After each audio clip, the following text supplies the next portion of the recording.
Hi everyone, welcome to my next tutorial, which is pencil drawing. So I'm just busily here doing this drawing. Ooh. The reason I'm showing you this one first is this pencil I'm using is just a standard tube HB pencil, sort of thing that you get in schools. If you went to a museum or a zoo and you bought one of the ones with their names on, they would have a standard HB pencil. They usually have one of these rubbers on the end, but to be honest, they get quite dirty and quite hard, so not great. And this piece of paper I'm using is a very cheap piece of printer paper, photocopy paper. So you, once again, as with the biro, I'm trying to make it accessible. You don't have to have fancy equipment.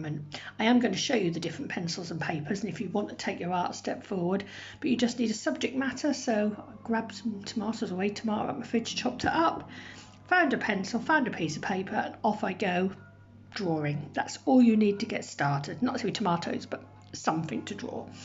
Or you can do it out your head. You don't always have to have a subject. You can just draw out your head. So that's the basis, but we'll have a look at the different pencils and the different paper. You can get yourself little sets of pencils. So these are a couple of sets I've been given as presents. Most of the little drawing sets will just have from a B up to a 6B. You can get really big sets that have 12, 15, 20 different pencils in, but you really, to start with, you don't need that many. One of these would do you lovely, about £3 or £4. You can even pick them up in supermarkets. My favourite makeup pencil is these Staedtlers. Staedtler Lumograph. It's just my favourite. You don't have to use that. But to be honest with you, these are a lot shorter because I've used them a lot. My three are the HB, 2B and a 4B. This is what I do 90% of my drawing with. That's all you really need. But I said you can just do an HB. But those three, a sharpener and a rubber or a knife, and you're off. So what do all these different pencils B, HB, H all mean? So let me show you on my little chart. I'm so used to these charts before, so I'm only going to do it roughly. Oh, yep, we are in focus, that's okay. So a normal HB, as I've just said, is an everyday pencil. You can sometimes get the old F, you don't get them very often, that just means fine. And then the H's go up. So H stands for hardness, which is also light. So they're more architectural drawing pencils. Some people draw with them. And also like the propelling pencils, the automatic pencils tend to have the H's. So as you can see, I've gone up here, you can hardly see the 6H1. So the H pencils, as you go up in number 2, 3, 4, they get lighter. And then the B's go the other way. You can see 2B, 3B. So there's not a lot of difference between a 2B and a 3B, but if you compare, say, the 2B and the 12B, you can see the difference. So B is for blackness, soft and light. So you don't need to have the whole range, not when you're starting out, well, not even now. So I'll just repeat again, I tend to use just these three, which is your HB, 2B and 4B, but everybody's different.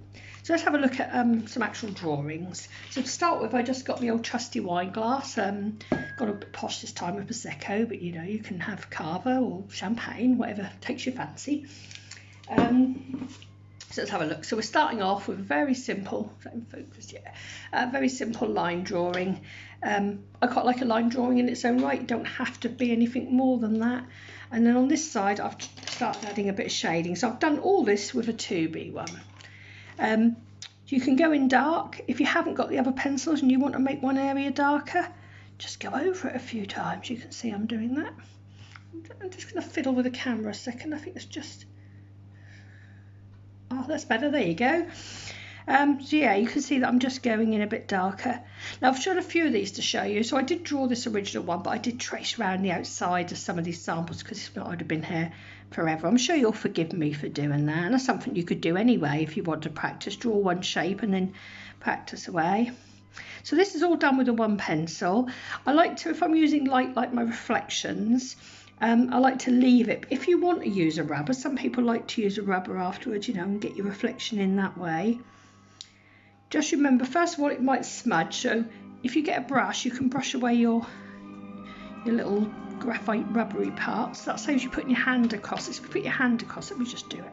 Yeah, see, there you go. You get your dirty mark, which ends up your chin and your nose and everywhere. So best to use a rubber, a dry, clean brush, and you can brush that away. If you do use the rubber, though, you're not going to get back to that whiteness that you get with using, you know, just leaving the gap. So just be wary of that if you do decide to use the rubber to get the lightness. All right. might as well just finish doing that one. So that's all done with one pencil. So you see, you don't need lots. You can probably see this is quite a white paper. This is a cartridge paper at one of my sketchbooks. It's very white. It's quite absorbent, but it's still quite shiny. And some of the other papers, I'm going to show you the other side in a minute. You'll see this is a lot creamier colour than this one. This is a much cheaper cartridge paper, big cheap pad, and it's more absorbent than this one. The lead doesn't sit on top of the paper so well as it does on this one, but it's a preference. You get different effects with different papers. Now, when I said lead, I will just give you a little bit of technical stuff here. So these are our leads, but they're not lead. Apparently, in the 1500s or before that, they thought that the graphite, which is what was in them, was lead. They thought it was a metal, but it's been proven a long time since then it's not. And how we get the different softness is how much clay is mixed in with them. There you go, a little bit of technical knowledge for you. Not that you really needed it. Right, so let's go back to our drawings. So this is on the other type of cartridge. Some people prefer this. I like both. They work equally well. So here I've done some cross-hatching. We did that in the Barrows. I'm not going to go into cross-hatching too much. It's just if you don't want to do the shading. The HB, let's grab me HB, will give you, I'll run out of space eggs, I keep showing. HB will give you a much precise line to do your cross-hatching. So this one's done with an HB and then a 2B to go over the top and to go round. So you just build up where you want your darks and where you want your lights. Some people prefer this because they struggle with the tension, the pressure that they need to use to get the shading right, to get your dark and light. So if you don't do that, you can just build it up this way. I did try it here with I think that was an 8B. What have we got here? I've got a 10B here this time. Won't work quite so well unless you're going to have really wide hatching, because obviously it's a lot thicker pencil. So if you start going over it, you may as well shade. But if you're doing a really big drawing and you want some cross hatching, obviously a 10B would work. So that's your cross hatching. So let's have a look at something. Let's have a look at a different style. So let's go really soft for this one. So this one's using my 4B, my 6B and my 8B. So let's grab one of them if I can find one. Ooh, right, here's a 6B. That'll do me. So as you can see here, of each of these I'm giving you an example as well. I'm working on one. So if you want to go in dark, you go over the top of it. Now if you wanted to smudge this, the traditional way, and the way I use most of the time, is to use your finger and you smudge it. But there isn't a lot of precision, plus again you're getting that dirty mark which could end up on the finger. So you can buy one of these. Now there's lots of different names for them and depend on what supplier you get them from. I'm just going to call it a smudging stick. See, it's got a number, and that's to do with how much width, how much point you get here. You get different ones, you get really, really fine ones. And these are excellent for giving you a much more even smudge. So you can see I'm actually dragging that shading out. And if you want to go and make the background, so if you've got a smudgy background and you want it to, actually, do you know, I think I'll just pull that in a little bit. There you go. So it gives you much cleaner. So it actually picks up the graphite and it almost becomes a pencil, I suppose, a bit like a paintbrush. And there's no rules with any of this. This is your art, your images, your work. Play around. You might want to do that and then pick up your 2B or HB and put some hatching over it. It's about you experimenting, having fun. So there's no right and wrong. That's quite a cool little thing. The rubber works better obviously if you've been smudging than if you've been drawing. See, there you get a lot cleaner line with rubber. Don't forget, nearly did it with my hand. Wipe it away. So that gives you a much cleaner image, and it's quite nice for background. Just sort of, again, use the brush will smudge it a bit as well, just soften everything. This one I haven't put a background on, so though I'm giving you a sample, my samples will change because I think every drawing changes. There you go. So there's a little bit of smudging. So we'll go the opposite now. We'll look at the hard pencils. Ooh, getting all my pencils in a muddle. So here's the harder one. So no smudging at all. So if you don't like smudge, you don't like mess, and you've got some of the H pencils, let me just find one. Where's my H gone? Oh, I've lost my H. Oh, here we go, it's a 4H.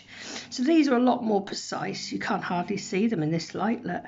So these are really great for your architectural drawings if you want those fine, precise lines like like the blueprints or whatever. Or if you want to turn an etching, a drawing into an etching, and you want to draw it first because then you've got that precision.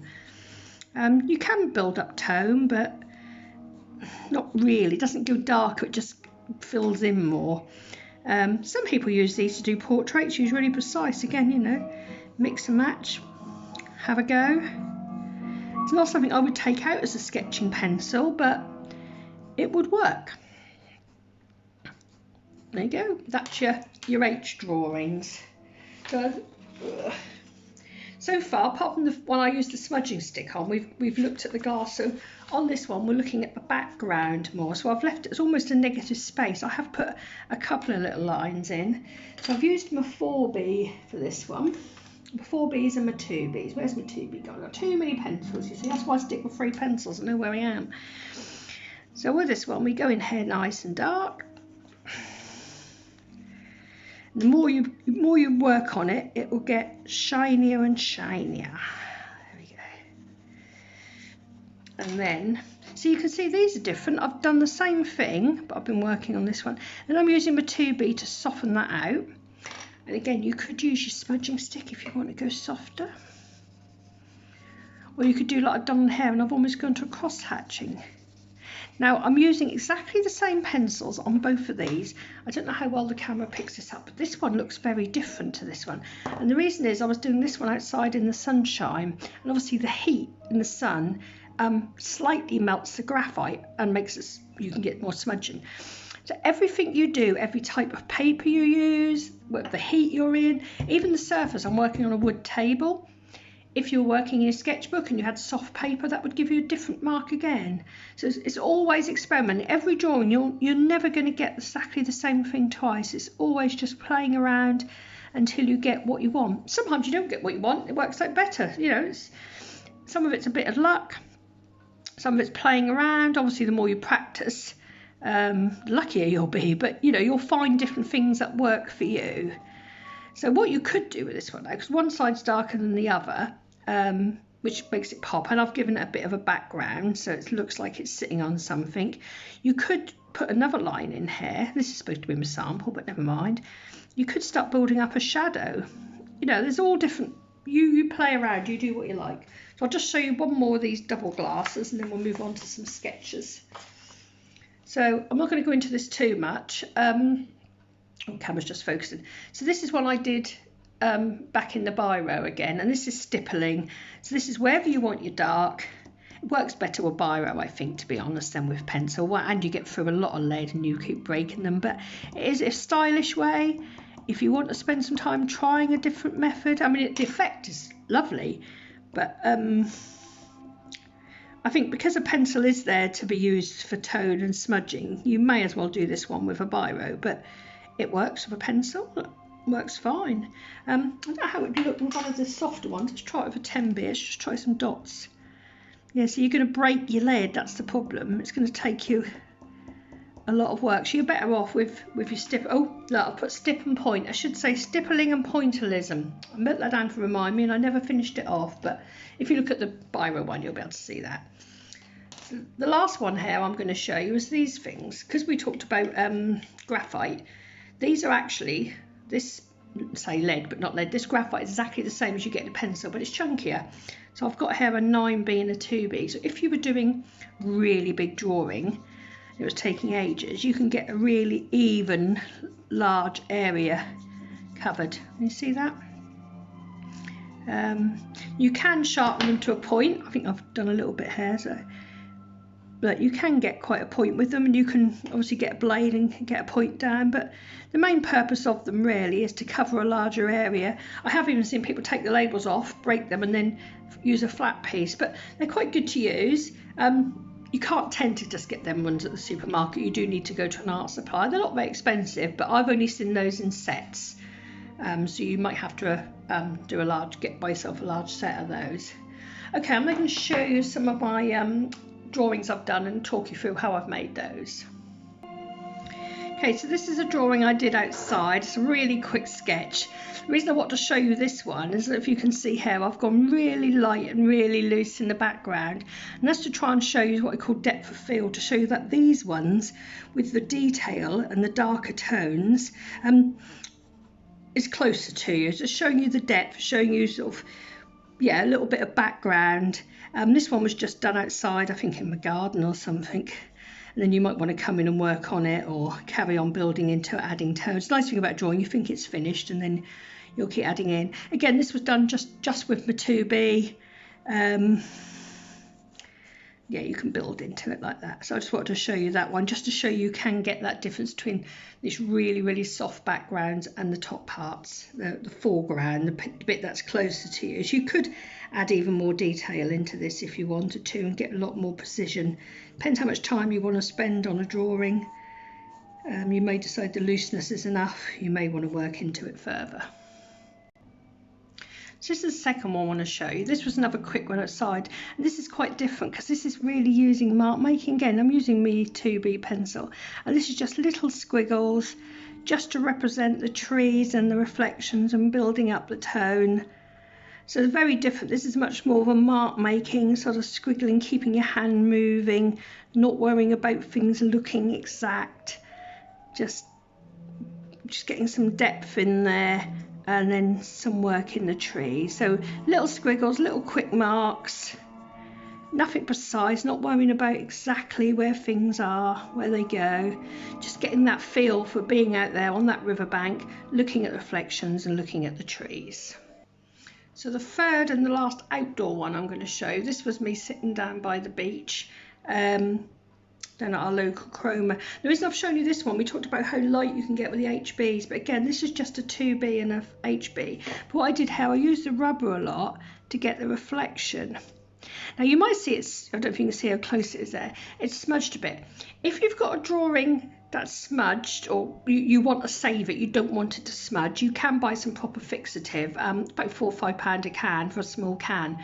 But what you can use instead is just really cheap hairspray. If you go and get the cheapest hairspray, the reason cheap, it has less chemicals in it, doesn't have all the perfumes in it. And then from quite a height, give it an even gentle spray, let it dry. That's either finished, or once it's totally dry, you can work back into it. Don't get too close, because if you do that, you'll just get a big wet splodge. But that'll save your drawing and you can work into it. So that's just a little extra tip. But yeah, I just want to show you this one because it is a very light little drawing, and I've used my rubber to try and add the softness. Oh, I nearly put my hand across at them. There you go. So I just thought I'd show you that because that is sort of a really soft outdoor one, and that's using the rubber quite a lot. There's a lot of drawing in and rubbing out to get that water and that light reflection. Okay, so this one, I'll just move it along, then I'll turn it around, so obviously it should be that way around. There you go. So this one's a lot more of a considered drawing. This is one I sat and spent some time doing. Oops, if I can get it there for you. So the reason I'm showing you this one is this is using softer pencils. This is using my 2B, but also 4B and 6B. And the reason I'm showing you this is to show you a piece of kitchen roll. Now, if I started drawing this and then I was drawing overall, like we said before about getting up your finger, as well as smudging if you hadn't sprayed, you're also going to get absolutely black, and that's going to end up on your face, down your chin, everywhere else apart from where you want it. So if you've made a drawing and you're going back in, get a piece of kitchen roll, put your hand on it. It'll do two things. It'll stop you getting dirty, but also any of the loose graphite will absorb into your kitchen roll, and that'll protect your drawing. So again, say this is a much softer considered one. I took a few photographs of my marbles. I like doing marbles because I lose them quite a lot. I don't know about you lot. There you go. So that's a much softer marble drawing. Okay, just a couple more to show you. So this is one I did on holiday, and because I didn't have the kitchen roll and whatever, what I did with this is no real composition. I just filled a page. I was sat by a pool. There was this hedge full of leaves. So I only had my 2B with me. So let me get my 2B. I literally started off with one leaf and toned that in. Then I worked down my page and filled it up. And as you can see, I've got a lot of tone there with just having the one pencil. Just kept working into it. I was in the sun, so that kept melting in, leaving the lights, no rubbing out on this. It was purely done with one pencil. I started at the top, and as I said, I worked my way down, completely filled in the page. There's no composition, no structure to the drawing. It was just one of those well-being, had my music on my headphones, just taking me off somewhere else. And I really like this for the memory of what this was. Okay, so we're back to tomatoes. The reason I'm showing you this one was done with the 2B and the 4B, and if I can grab it, if you remember the first drawing I was doing, There's my other tomatoes. So you can see the difference. As I said before, this is more than acceptable, more than enjoyable. Grab your pencil, grab a piece of paper, but if you want to take it to the step further, get yourself a sketchbook. They go from £3 or £4 up to about £10 for an A4 and A3 one, and you can actually see the difference between using the 2B and 4B. You might prefer this one. This one's softer, it's gentler.